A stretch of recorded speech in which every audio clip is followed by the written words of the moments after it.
வாங்க உளுந்தங்களி எப்படி செய்யலான்னு பார்க்கலாம். இதை நல்லா அலசிக்கிடணும்.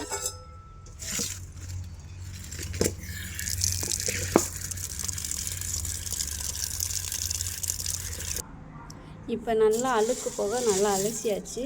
இதை நல்லா காய வச்சுக்கலாம் வெயில்.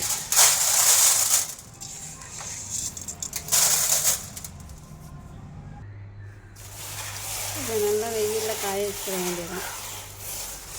ஈரல்லாத எடுத்து அரைச்சி இப்போ உளுந்தை நல்லா வறுத்து எடுத்துக்கோங்க. வெள்ளை உளுந்தையும் போட்டுக்கோங்க. அப்போ தான் கலர் மாறுறதுக்கு நம்மளுக்கு தெரியும். அப்போ தான் கண்டுபிடிக்க முடியும். வெள்ளை உளுந்தை பார்க்கும்போது தெரியும் கலர் மாறி இருக்கு. இதை வச்சு தான் நம்ம கண்டுபிடிச்சிடணும்.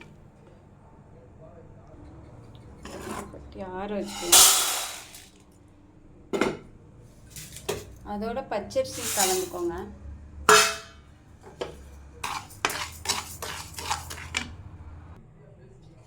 பச்சரிசியும் இப்போ நல்லா வறுத்தாச்சு, கலர் மாறிடுச்சு.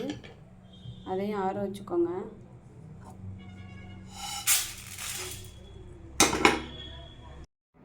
இப்போ உளுந்தை நல்லா வறுத்து நல்லா ஆற வச்சாச்சு. நல்லா ஆறிடுச்சு. இப்போ அரைச்சிட வேண்டியதான். நம்மள்கிட்டே சொந்தமாக ரைஸ் மில் இருக்குது. அந்த மிஷினில் இப்போ அரைச்சிக்கலாம்.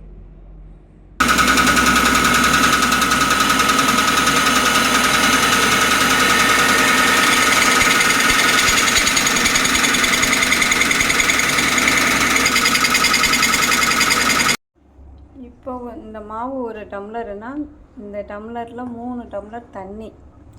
ஃபஸ்ட்டு ஒரு டம்ளர் தண்ணியை ஊற்றிக்கோங்க சட்டியில். மிச்சம் 2 டம்ளர் தண்ணியில் இந்த மாவை போட்டு கலக்கிக்கோங்க.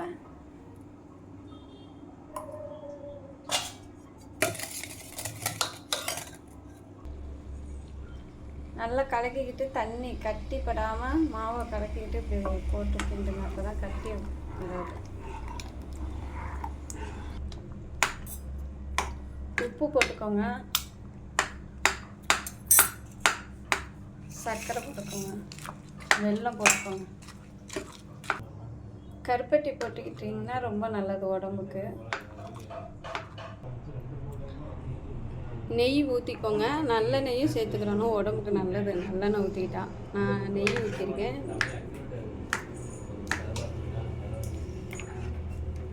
இதோட தேங்காய் பூவையும் போட்டுக்கோங்க. அல்வா மாதிரியே இருக்கும், ரொம்ப டேஸ்ட்டாக இருக்கும். சில பிள்ளைங்க வந்து சாப்பிட மாட்டாங்க. இந்த மாதிரி செஞ்சு கொடுத்தீங்கன்னா நல்லா சாப்பிடுவாங்க. இப்படி செஞ்சிங்கன்னா பிள்ளைங்க நல்லா சாப்பிடுங்க. நல்லா டேஸ்ட்டாக இருக்கும். இடுப்பு வலி, கால் வலி எல்லாத்துக்கும் நல்லது. எல்லா வலியும் சரியாயிடும் இதை தொடர்ந்து சாப்பிட்டா.